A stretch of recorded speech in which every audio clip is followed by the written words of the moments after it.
Oh,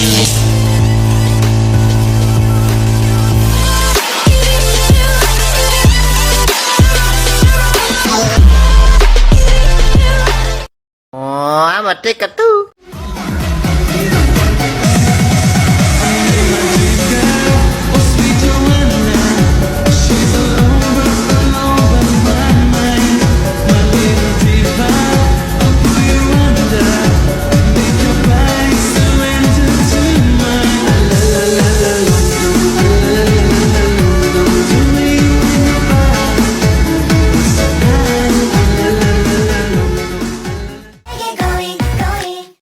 Assalamualaikum warahmatullahi wabarakatuh.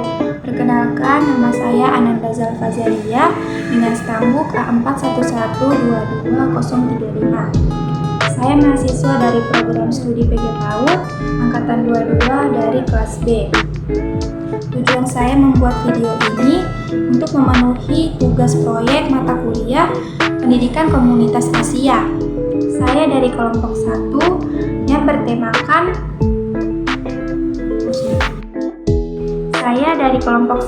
yang bertemakan benua Asia Barat.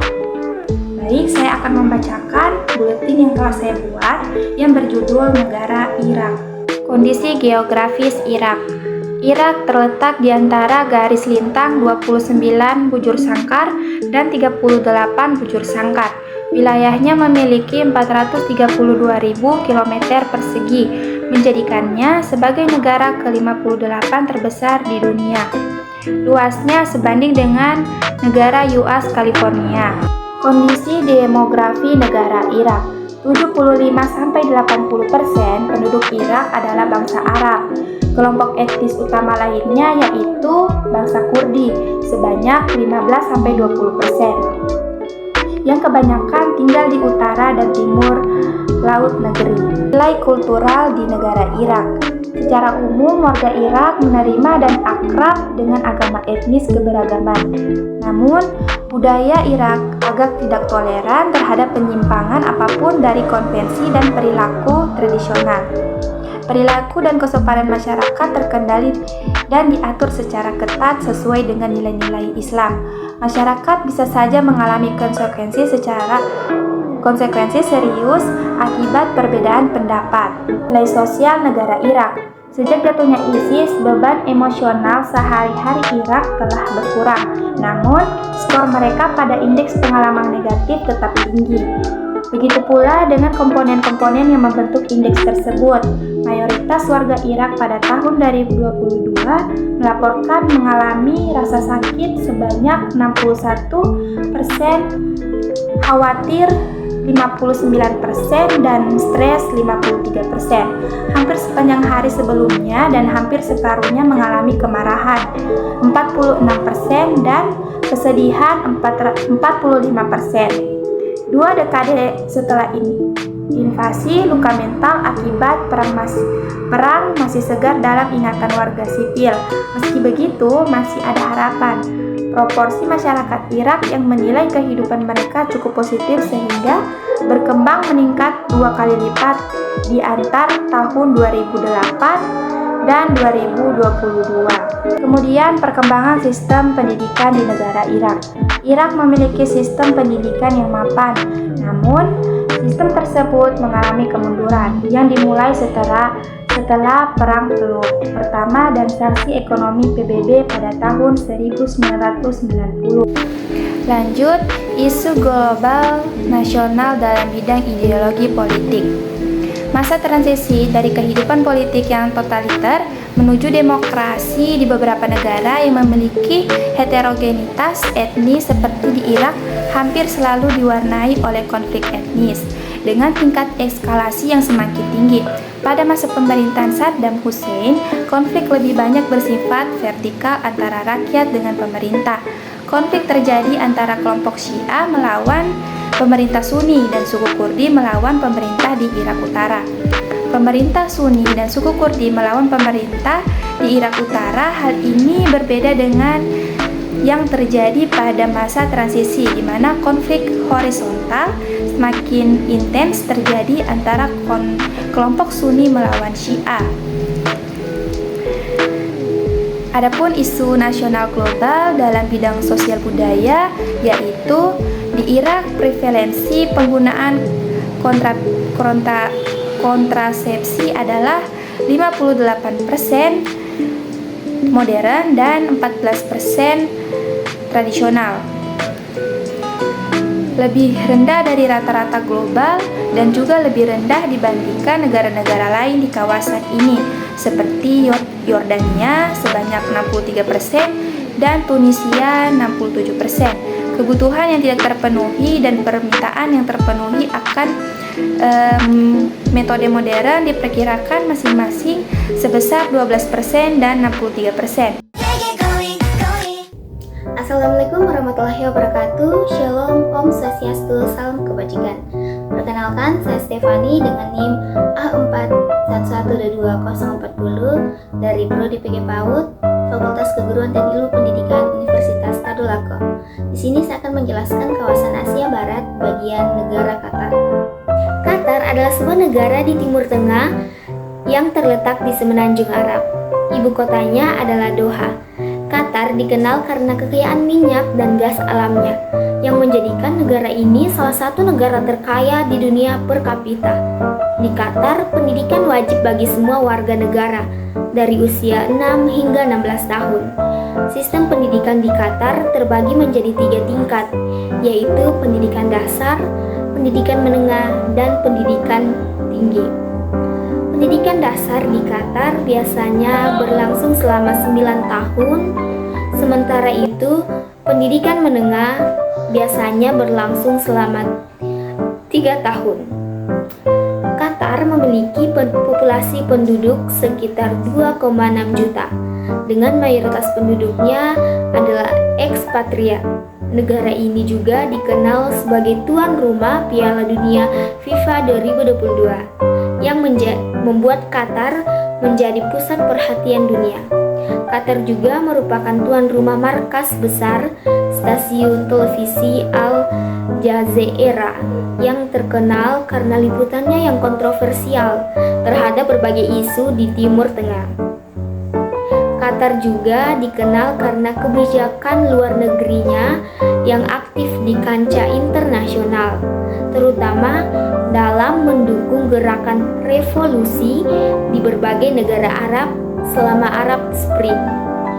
Meskipun menjadi negara kecil, Qatar memiliki pengaruh yang signifikan di kawasan tersebut. Assalamualaikum warahmatullahi wabarakatuh. Saya Elsa Endera dengan stambuk A41122050. Saya mahasiswa dari Universitas Tadulako, jurusan Pendidikan Guru, Pendidikan Anak Usia Dini. Baik, di sini saya akan menjelaskan buletin yang telah saya buat. Saya mengambil kawasan dari Asia Barat dengan negara Georgia. Di sini saya akan membacakan kondisi geografis dari negara Georgia tersendiri.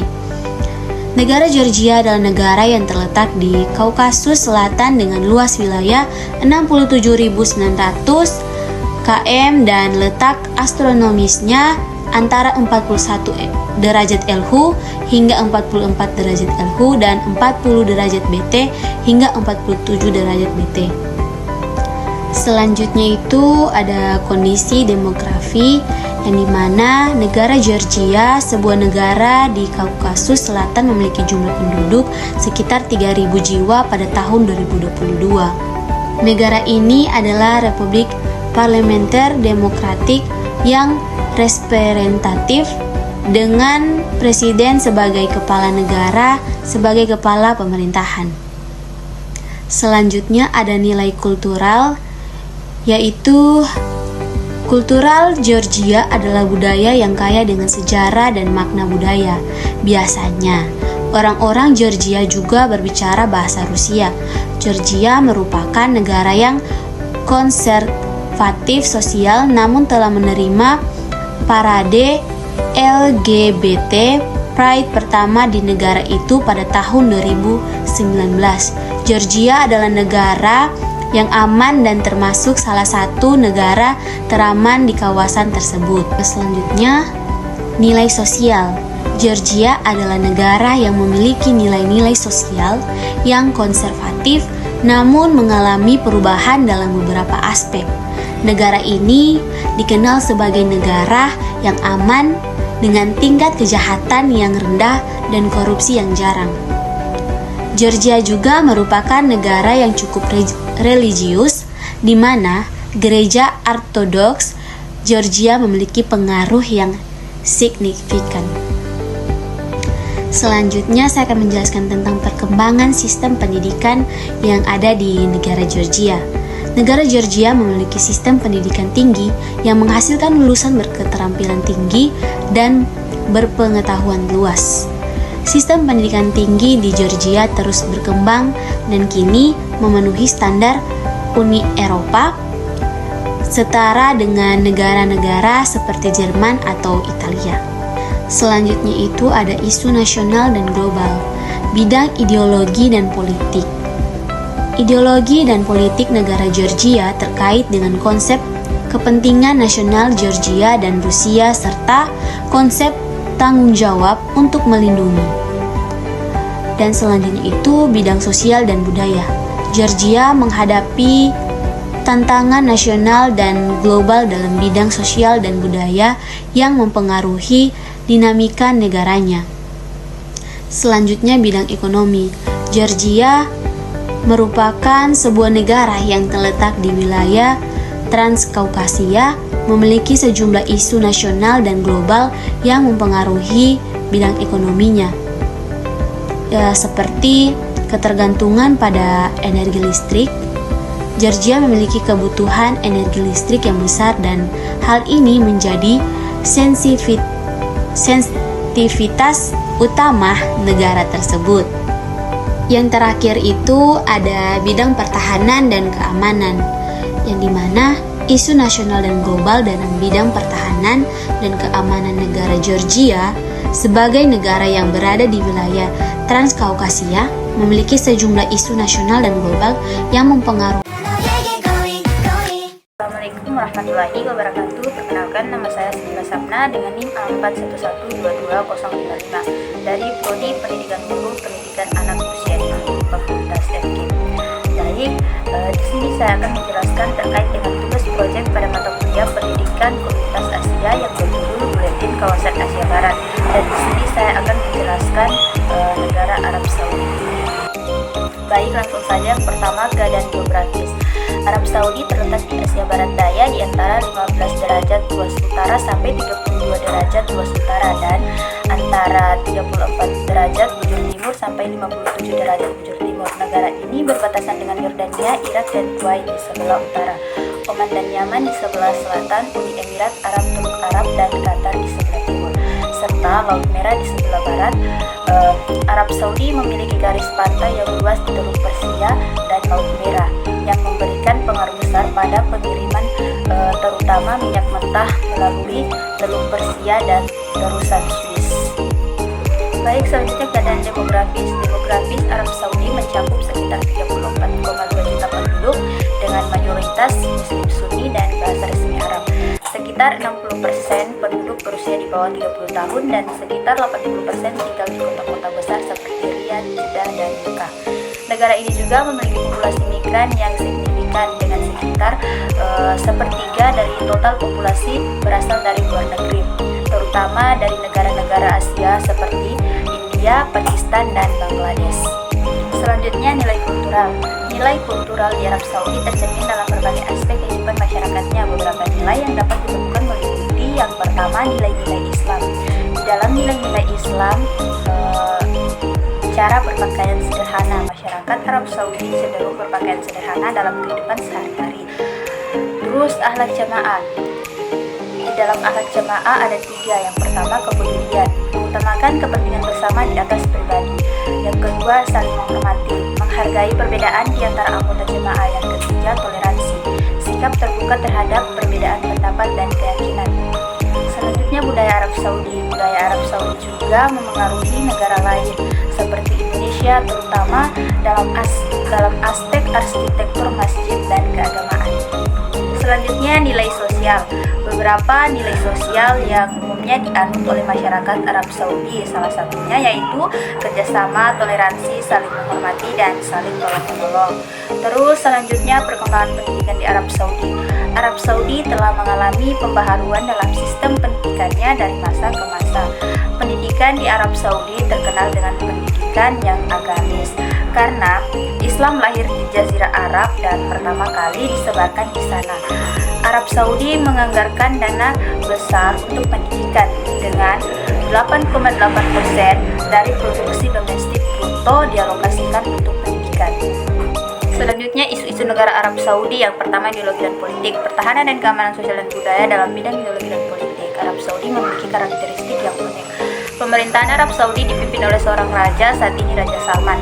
Tanpa adanya partai politik yang diakui secara resmi, Arab Saudi memiliki kebijakan politik yang konservatif, dipengaruhi oleh pemikiran Wahabi dan menjadikan Al-Quran serta Sunnah sebagai konstitusi negaranya. Terus yang kedua, sosial dan budaya. Arab Saudi menghadapi berbagai isu nasional dan global dalam bidang sosial dan budaya.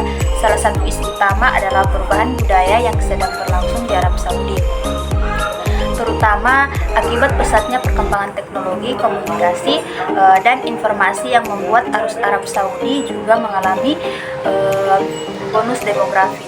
Dengan angka penduduk pada tahun 2018 berkisar 33.414.000 dan 70% adalah generasi muda yang melek internet, sehingga sangat mudah menyerap nilai-nilai budaya dari luar. Terus yang ketiga, ekonomi. Saat ini keadaan ekonomi di Arab Saudi sedang mengalami beberapa tantangan. Perekonomian negara ini sangat bergantung pada sektor minyak bumi yang menyumbang sekitar 42% produk domestik bruto atau PDB kerajaan.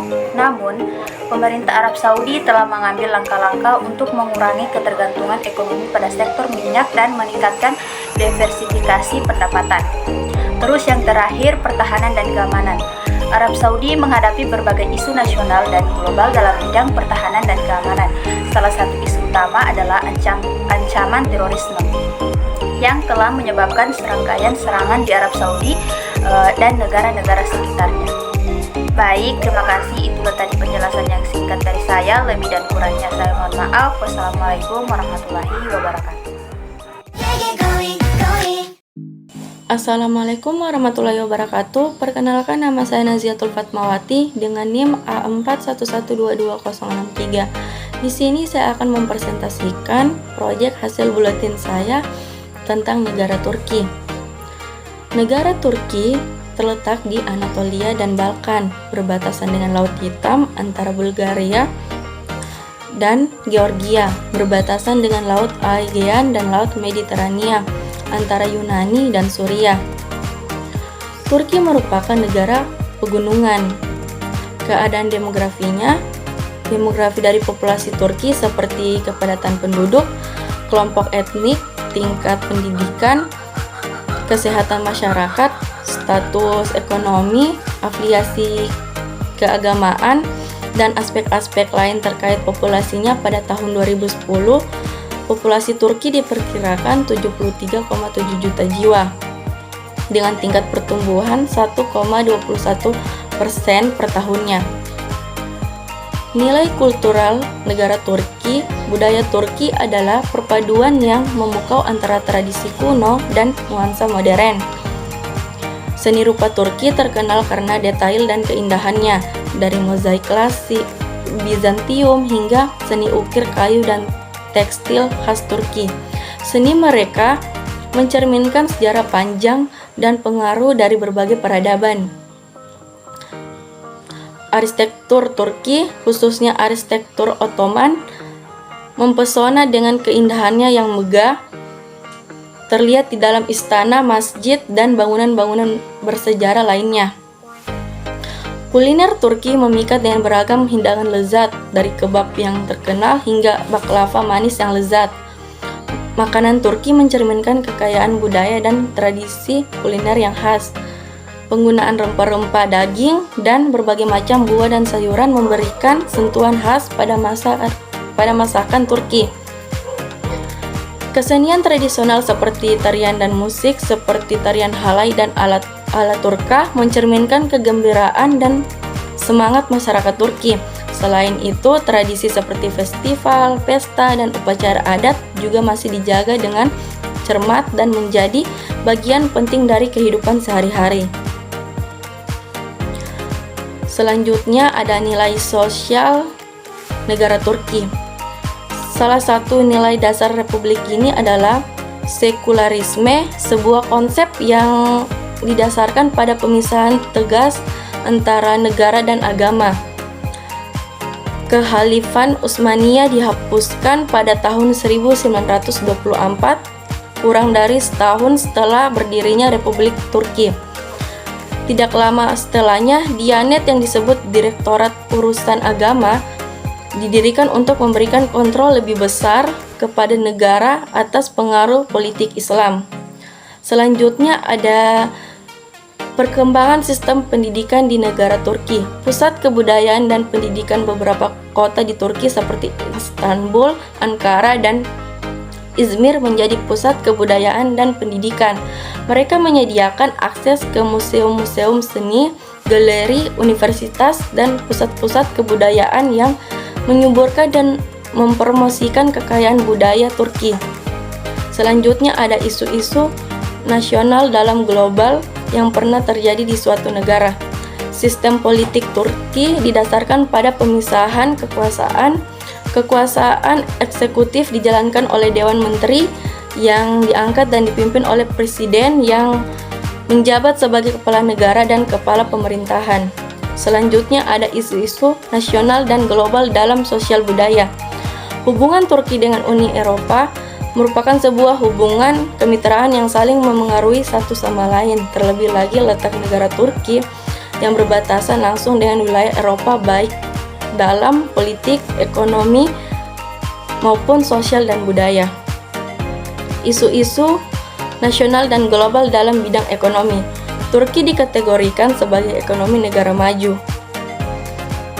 Selanjutnya ada isu-isu nasional dan global dalam bidang pertahanan dan keamanan. Turki sebagai negara dengan penduduk mayoritas muslim dan negara demokrasi modern, Turki dan Indonesia memiliki banyak persamaan. Kedua negara juga memiliki kesamaan dalam mencermati isu-isu keamanan global dan regional.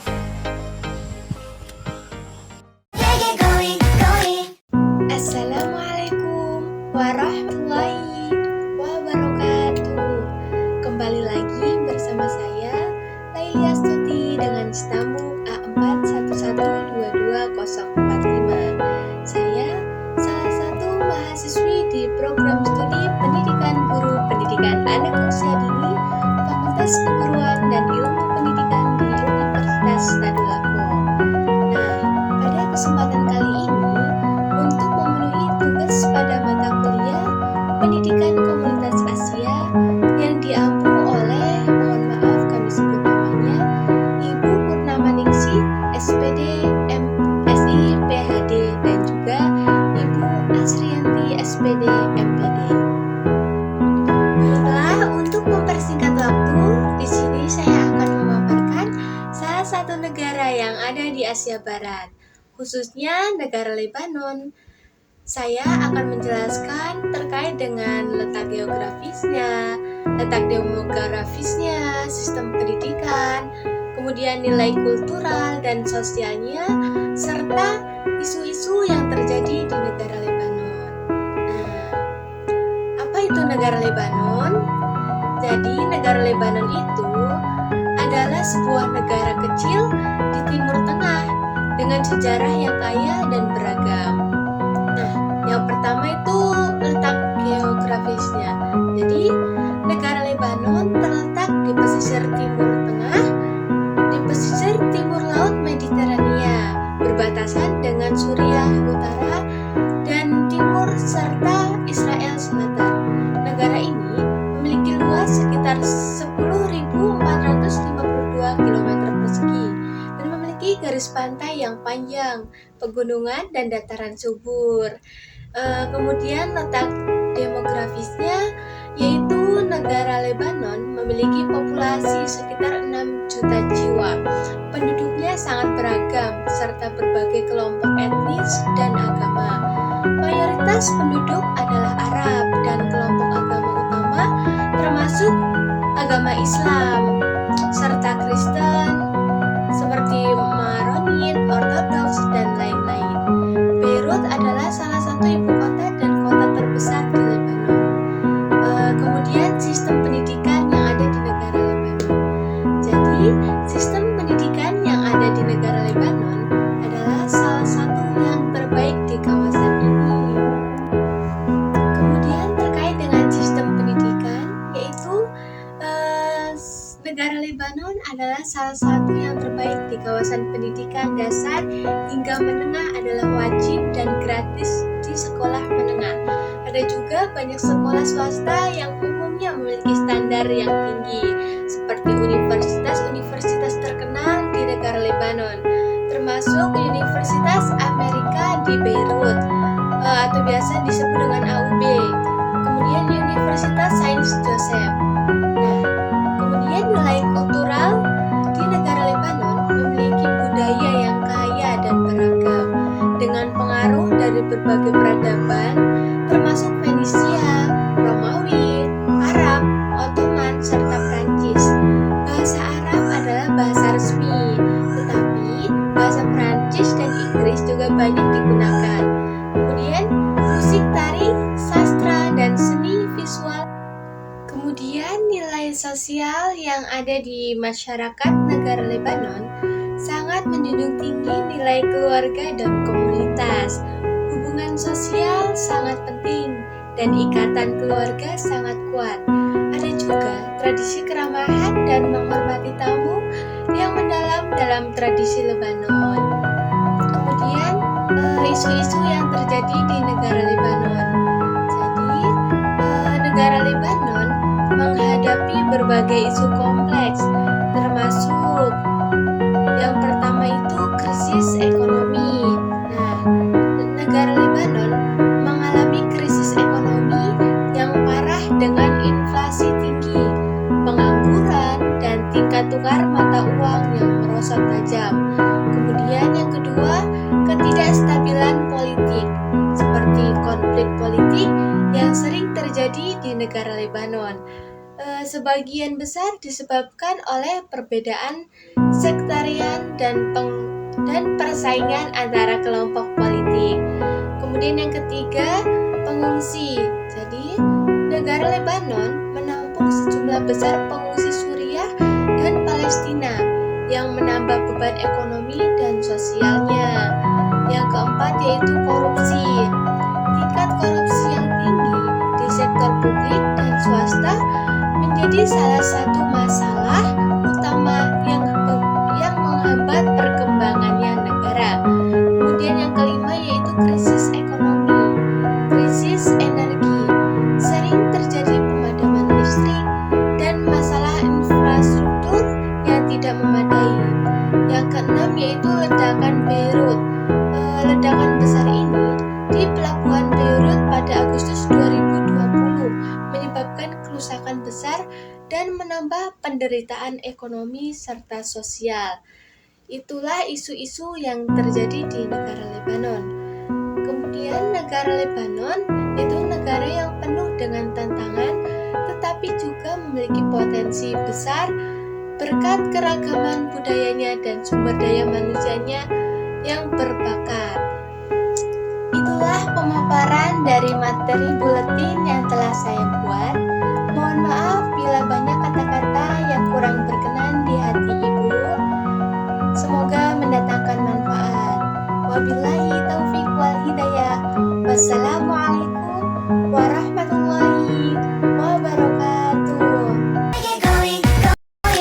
Baik, Assalamualaikum warahmatullahi wabarakatuh. Perkenalkan, nama saya Yuliana dengan NIM A41122061, kelas B, angkatan 22, Prodi PG PAUD, Fakultas Keguruan dan Ilmu Pendidikan Universitas Tadulako. Di sini saya akan menjelaskan tentang negara Suriah untuk memenuhi mata kuliah Komunitas Asia. Suriah, keadaan geografis negara Suriah. Kondisi geografis negara Suriah adalah negara yang terletak di Asia Barat yang merupakan ibu kota dari Damaskus. Geografis negara Suriah sangat dipengaruhi oleh beberapa jenis tanah termasuk pegunungan, dataran tinggi, dan dataran rendah. Adalah keadaan demografis. Demografis etnis di Suriah cukup beragam yang terdiri dari Arab Suriah, Kurdi, Turkmen, Assyria, Sirkasia, Armenia, dan grup minoritas lain yang berasal dari Yunani, Bosnia, dan bagian timur Eropa. Kultural, yaitu Suriah adalah sebuah masyarakat tradisional dengan sejarah budaya yang panjang. Pengaruhnya masuk pada keluarga, agama, pendidikan, dan disiplin diri dan budi pekerti. Selanjutnya, nilai sosial. Nilai-nilai sosial di Suriah mencakup aspek-aspek seperti solidaritas keluarga, kehormatan, toleransi agama, dan keramahan terhadap tamu. Keluarga memiliki peran sentral dalam masyarakat Suriah dan norma-norma tradisional seperti menghormati orang tua dan menjaga hubungan kekeluargaan sangat dihargai. Perkembangan sistem pendidikan. Pendidikan di Republik Arab Suriah mendapat perhatian dan perhatian diperlukan oleh negara Suriah karena konstitusi Suriah menjamin hak atas pendidikan bagi setiap warga negara yang wajib dan gratis di tingkat dasar. Ini gratis tapi tidak wajib di tingkat menengah dan pendidikan tinggi tersedia dengan biaya simbolis.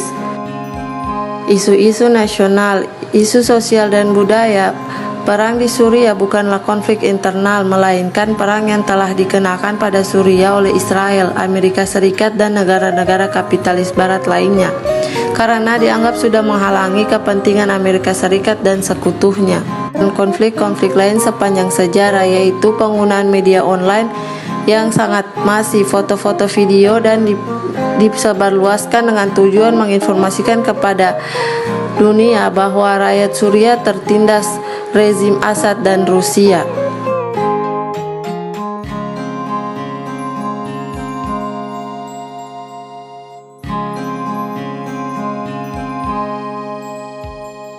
Selanjutnya, isu ekonomi. Monitor ekonomi di Suriah ini ditulis sebelum gempa bumi 6 Februari 2023 yang melanda Turki dan Suriah.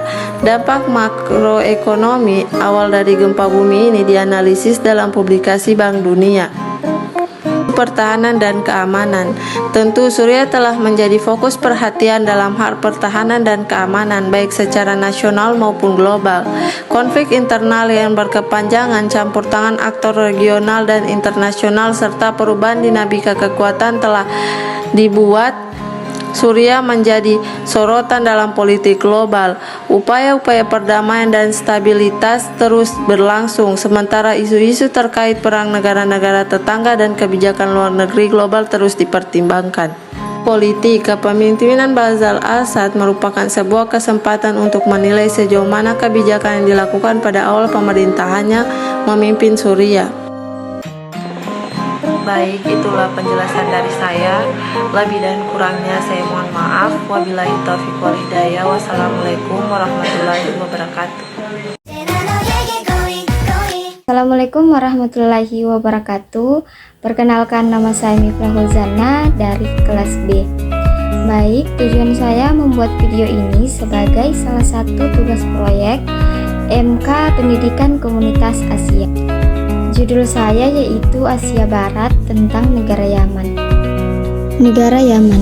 Yang pertama, kondisi geografis. Yaman hampir seluruhnya berada di Asia Barat, di bagian selatan Zaria Arab yang menghubungkan semenanjung dengan Afrika Timur, perbatasan dengan Arab Saudi di utara, Laut Merah di barat, Teluk Aden dan terusan Gurdupai di selatan, dan Oman di timur. Yaman terletak di antara garis 55 derajat bintang timur, 15 derajat lintang utara, 40 derajat bintang timur, dan luasnya 555 km. Yang kedua, kondisi demografi. Penduduk Yaman diperkirakan berjumlah sekitar 34 juta jiwa. Luas negara ini sekitar 530 km dan wilayahnya meliputi lebih dari 200 pulau. Pulau terbesarnya Sokorta, terletak sekitar 415 km dari selatan Yaman. Dilepas pantai Somalia, Yaman adalah satu-satunya negara republik di Zaria Arab. Yang ketiga, nilai kultural negara Yaman. Budaya bangsa ini hampir sama dengan negara Arab pada umumnya. Masyarakat kawasan Yaman secara umum menganut sistem patriarki, yakni pria lebih dominan dibandingkan wanita dalam segala hal. menarik mencermati sistem budaya yang berlaku di negara dengan populasi sekitar 23 juta jiwa. Ini, sastra sosial masih begitu mencolok dan kuat menstradisi dalam masyarakat, terutama berbasis kesukuan, agama, dan kerabatan. Kesetiaan mereka paling kuat diukur dari penghormatan kepada keluarga. Nilai sosial negara Yaman. Di Yaman, seperti banyak negara di wilayah Arab, nilai-nilai sosial yang kuat termasuk pentingnya keluarga dan komunitas, hormat kepada orang tua dan tokoh-tokoh tua, serta tradisi keramahan terhadap tamu. Agama, terutama Islam, memainkan peran sentral dalam kehidupan sosial, dengan banyak aspek kehidupan sehari-hari diatur oleh prinsip-prinsip Islam. Kelima, perkembangan sistem pendidikan. Di Yaman telah menghadapi sejumlah tantangan dalam beberapa tahun terakhir, terutama karena konflik bersenjata dan ketegangan politik yang berkepanjangan. Meskipun demikian, beberapa upaya telah dilakukan untuk memperbaiki akses pendidikan dan meningkatkan kualitasnya. Organisasi internasional dan lembaga amal juga telah berkontribusi dalam memberikan bantuan pendidikan kepada anak-anak di Yaman. A. Isu nasional dan global dalam bidang ideologi dan politik negara Yaman. Secara ideologis, Yaman juga terbagi antara berbagai aliran politik dan ideologi, termasuk Islamisme, nasionalisme, dan sosialisme. Persaingan antara berbagai kelompok politik dengan visi dan ideologi yang berbeda telah menjadi salah satu faktor utama yang memperumit upaya perdamaian dan stabilisasi di Yaman. B. Isu nasional dan global dalam bidang sosial dan budaya negara Yaman. Dalam hal budaya, Yaman memiliki warisan budaya yang kaya dan beragam, tetapi konflik telah mengancam pelestarian dan penyebaran warisan budaya tersebut. Situasi bersejarah dan kebudayaan telah rusak atau hancur selama konflik, dan komunitas budaya dan seniman telah terpengaruh secara signifikan. C. Isu nasional dan global dalam bidang ekonomi negara Yaman. Di tingkat global, isu ekonomi Yaman juga memiliki dampak yang lebih luas. Gangguan dalam pasokan minyak dan dari Yaman telah mempengaruhi pasar minyak global. Sementara krisis kemanusiaan di negara tersebut telah memicu respon dari berbagai organisasi bantuan internasional. D. Isu nasional dan global dalam bidang pertahanan dan keamanan negara Yaman. Di tingkat nasional, Yaman menghadapi tantangan besar dalam bidang pertahanan dan keamanan, terutama karena konflik bersenjata yang berkepanjangan antara berbagai faksi bersenjata dan campur tangan faktor regional dan internasional. Konflik tersebut telah menyebabkan ribuan kematian, kerusakan infrastruktur, dan krisis kemanusiaan yang parah. Cukup sekian video yang telah saya buat, lebih dan kurangnya saya mohon maaf. Wassalamualaikum warahmatullahi wabarakatuh.